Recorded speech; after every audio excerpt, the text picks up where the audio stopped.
and welcome back to my channel. So today I would want to talk to you a little bit about life after being a student athlete. I don't know if a lot of people are experiencing the same thing I'm experiencing. If anyone, I want to help you. Anyone who does experience it, I want to help you and just let you know you're not alone.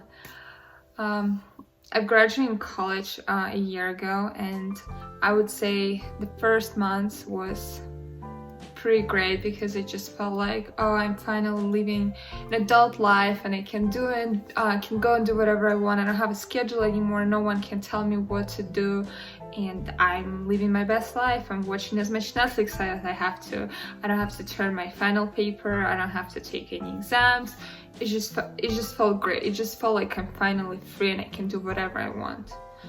So as you know, while you're in college, you pretty much have a schedule, and it's a pretty crazy schedule. I would say my schedule while I was being in college was, I had individual and about like 7 a.m. and then I had classes from 8 to 12, and then I had fitness from 1 to 2, and then I had practice from 2 to 5, and then I had conditioning from 5 to 6, and so pretty much the whole day was taken. Sometimes I didn't have time to go and go to the bathroom. Like, I'm not even kidding, like I literally sometimes didn't have time to go to the bathroom. So I had to go during the class because I mean you have to go to the bathroom. I'm not even talking about time to eat. If you wanted to eat, you usually I had to go and eat it while I'm walking somewhere. And obviously once you're done with practice, you need to go and do your homework, or you have a tutor. So your whole life was pretty much scheduled for you. You didn't have any free time, so that even during the weekends you either played a tournament or you had to do your homework. So I did not have any social life, and also because I was too serious about my life, I thought that I have to study every free second I have in order to do good, because for me, good was not getting a C. For me, good was getting A for every class I've taken, and I did not get an A for every single class I took, but I tried. And if I didn't get an A for a class I took, I was really disappointed in myself. I hated myself. I thought that I absolutely have to get an A for every single class I've taken, even though it was not even my first language. So yeah, and also my major was economics, which was pretty hard. So my whole life was scheduled. I pretty much knew what I'm doing. So once I was done with college, I had no idea what I'm gonna do.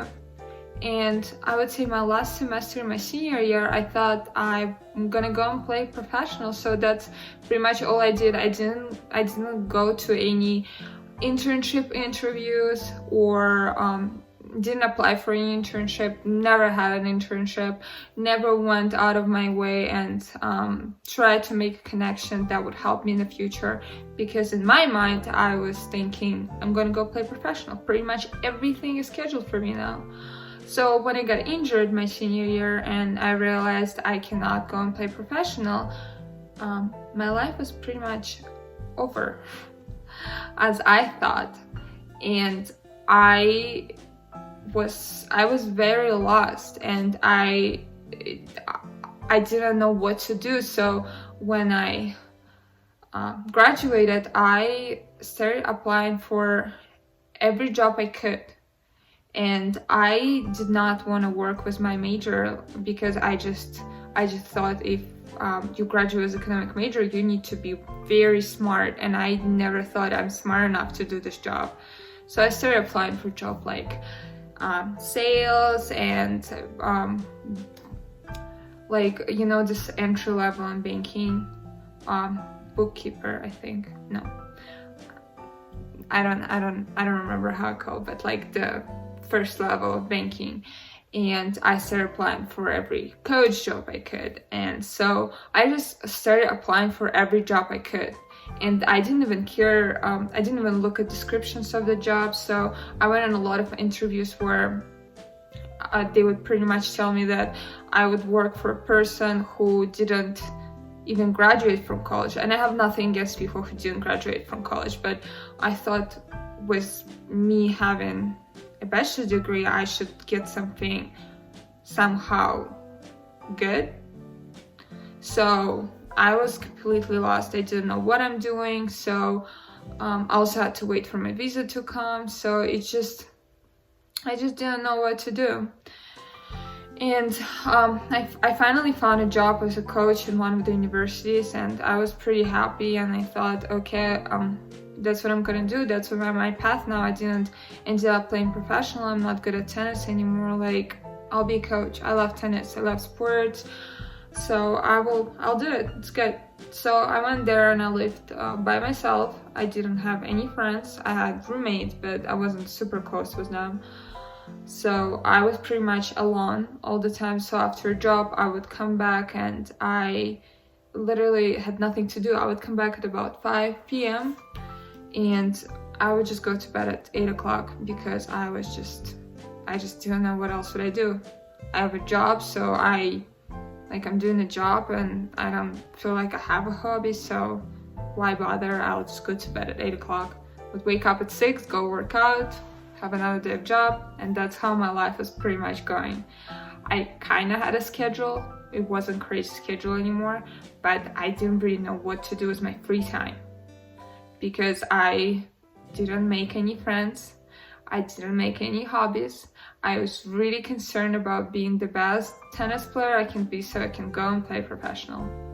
So after all this pandemic started, I couldn't be a coach anymore because obviously you can't be with your players. It's too dangerous to go and practice. And at this point, I found that I have so much free time. I literally have every day to do whatever I want. And the thing is, because I had all the schedule and because I was always told what to do, I have no idea what to do with my free time. And I just started throwing myself anywhere I can. Like I would say like a big part of how I adjusted for this life is just finding out, like still working out because I like working out. Started trying new things. I started painting by numbers a lot. I know it's stupid, but yeah, I started painting by numbers a lot. I started studying for GMAT. That didn't go that great. I tried, it's really hard. I started going for walks. I started reading more. I watched a lot of TV shows. I'm pretty much just trying to do, like, I started hiking, I started running, I'm trying to find myself again. But one thing I can tell for sure is that I just wish I went out of my comfort zone when I was in college. Like, I did find more friends, I did try to find myself. I wasn't concentrating too much on just studying and playing tennis and this being my only life. I would never know. I would try to get more internship. I would try to find out more about jobs. I would go and get more communications. And if there's anyone who is still in college and they are too concerned about how well are they doing in classes and how well they're participating in sport, I believe it's great. I believe you should always try to be the best you can with what you do. But based on my experience, just let yourself live sometimes. Go and hang out with your friends when you can. Go get an internship. Go meet new people. Because by the time you're done with college, you just realize how many chances you've lost by just trying to achieve this perfect way of doing things. And I wish I could go back and done the things again and just enjoy my life in college, because it's going by so quick, you don't even realize. So if there's anyone in college who is going through this depression of not doing as great as they can be, or there's some people who did graduate and just experienced a really hard time with just doing something else in their life, please comment down below, let me know, and I would love to talk to you and just discuss this topic with you, because I know it's really difficult and I wish I could help someone, but just being there for them. But other than this, thank you so much for watching. I really appreciate it. If you will subscribe for my channel, that would be great, and I'd be really grateful. But other than this, thank you so much, and bye.